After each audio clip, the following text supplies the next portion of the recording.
May 23rd, 2025. I was sitting in this very room editing a video for my What Happens in Vegas channel.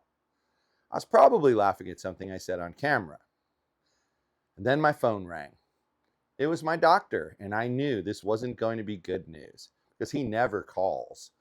I answered the call, and just like that, everything changed. PI-RADS 4, a probable cancer diagnosis. My doctor told me my PSA levels were high. Now, I didn't know exactly what the levels meant, but I knew what that meant. PSA is prostate specific antigen, and it's a blood marker. When it's high, it can mean cancer. I'd been having monthly blood work as part of a medical study. And up until this point, everything had been fine. Now, my first thought, how in the hell do I tell Toria?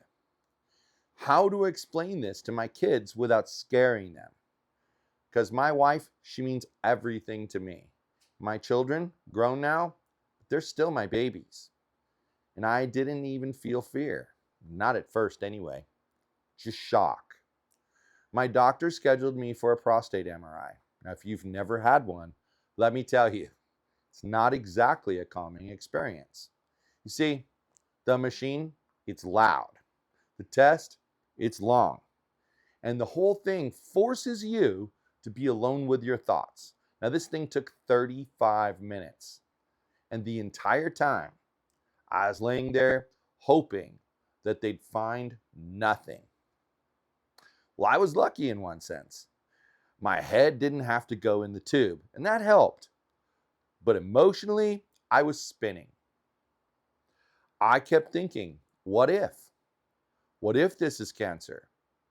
And still, I didn't feel fear. It was just a numb kind of tension. It was like I was walking through fog. Then comes June 25th. My doctor called again, and he walked me through the MRI results. There was a lesion on my prostate. He explained the PIRADS scale to me. 1 means low likelihood of cancer. 5, it's almost certainly cancer. And lucky me, I got a 4. That's probable cancer. That's when the word started echoing in my head. Cancer. Over and over. I still didn't feel fear, but I knew something inside me had shifted. A line had been crossed. I did what most people do, and it was a bad idea. I went to Google. I read article after article, searching every term.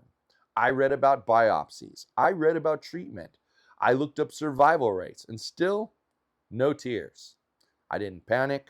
I just talked to Toria, and I talked to my therapist.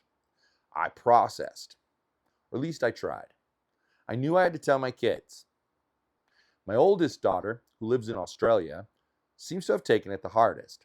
She's a deep feeler, and I could see it in her face. I hated causing them stress, but I knew that I couldn't hide this. I'm just not wired that way. I had to be honest. My older brother, he's 78 years old. He offered to talk anytime that I needed. It's really funny how life circles back like that. One moment, you're the one giving support, and suddenly, you're the one receiving it. I kept thinking, I love my life. I love my wife. I love my children, and I'm not ready to go. That's the first time that fear kind of snuck in there. Not because of the lesion and not because of the PIRADS number, but because I felt everything that I could lose was all sitting on my chest. Here's the thing that nobody tells you. The waiting, that has to be the worst. After my urology consult, I came out to check out, and the person at the desk said, "Hey, you're in luck. We have an appointment just 3 days from now." Man, that felt fast, but totally manageable. Then, after giving me this whole bunch of information, she said, "Oops, I just noticed that you're scheduled with a different doctor. That doctor doesn't have an appointment for another month. And just like that, I was thrown into limbo. A whole month of not knowing, a whole month of walking around with a PIRADS 4 diagnosis and no confirmation. Guys, it's frustrating. It makes no sense to me why it even matters which doctor performs the biopsy. I mean, they're all supposedly competent at this, and I want answers. I want to move forward. This has changed me. I've been doubling down on everything that makes me feel strong. My health, my gym time, my goals. I've always had ambition, but this lit a fire. There's a clarity that comes when you're staring down the possibility of the big C, cancer. Suddenly, everything that's unnecessary fades away. Now, I've also been working on my relationship with my wife because stress makes me short-tempered and sassy. I've snapped at her more than I'd like, and I hate that. I'm trying to be better, though. To own my emotions, even when they're dark. When I started Strings of Life, I made a promise. I promised to you and everyone else that I would be authentic. That meant sharing the good, sharing the funny, and sharing the ugly, and even sharing this.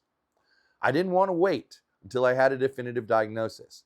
I want to show what this moment looks like, the middle, the unknown, because this is where most people live, stuck between fear and hope.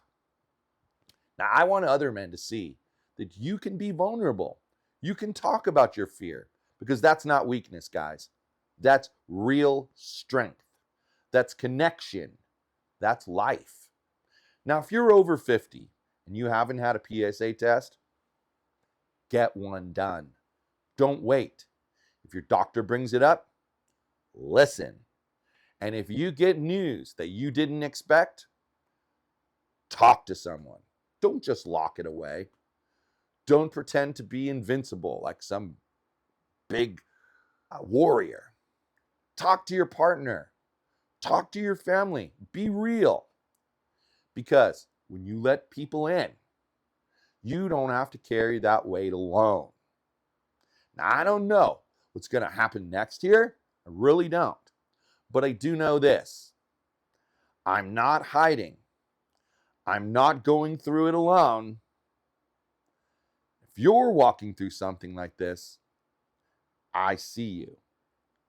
You're not alone either.